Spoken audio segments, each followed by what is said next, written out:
तनख्वाहदार तबके के लिए बड़ी खुशखबरी आ गई। पैसे कैसे बढ़ेंगे, शहरियों के लिए बेहतरीन कदम। बजट के बाद तनख्वाहदार तबके के लिए मजीद खुशखबरियां, क्योंकि अब तनख्वाह मजीद बढ़कर मिलेगी। वजीर आजम ने ऐसा कदम उठाया है कि सभी खुश हो जाएं। शहबाज शरीफ की हदायत के बाद तनख्वाहों पर काम शुरू कर दिया गया। मीडिया रिपोर्ट्स के मुताबिक चेयरमैन एफबीआर राशिद लंगड़ियाल ने पाकिस्तान बिजनेस काउंसिल के सेमिनार से खिताब में बताया कि वजीर आजम शहबाज शरीफ ने तनख्वाहदार तबके पर टैक्स रेट कम करने की हदायत कर दी है। चेयरमैन एफबीआर का कहना था कि इस हवाले से आइंदा बजट में तनख्वाहदार तबके के लिए टैक्स रेट कम करने के इकदाम पर काम शुरू कर दिया गया है। राशिद लंगड़ियाल ने मजीद कहा कि वजीर आजम की हदायत के मुताबिक बड़ी कंपनियों पर आयद सुपर टैक्स में कमी का काम भी शुरू कर दिया गया है।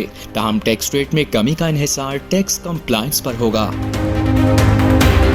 इनका कहना था कि मुल्क में टैक्स दहिंदगान जितने ज्यादा होंगे उतना ही टैक्स रेट कम किया जा सकेगा।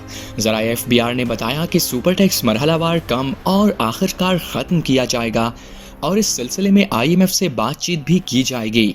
इन्होंने मजीद कहा कि सुपर टैक्स में कमी और खात्मे का मकसद सरमायाकारी को फरोग देना है और आइंदा माली साल के बजट में सुपर टैक्स में कमी के पहले मरहले के आगाज का इम्कान है। इससे पहले बजट 2025-26 के लिए तनख्वाहों के लिए टैक्स स्लैब कम कर दी गई थी।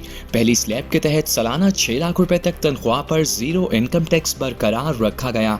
सालाना 6 लाख से 12 लाख रुपए तनख्वाह पर 2.5% टैक्स आयद किया गया था, जबकि स्लैब पर पहले 5% टैक्स आयद था।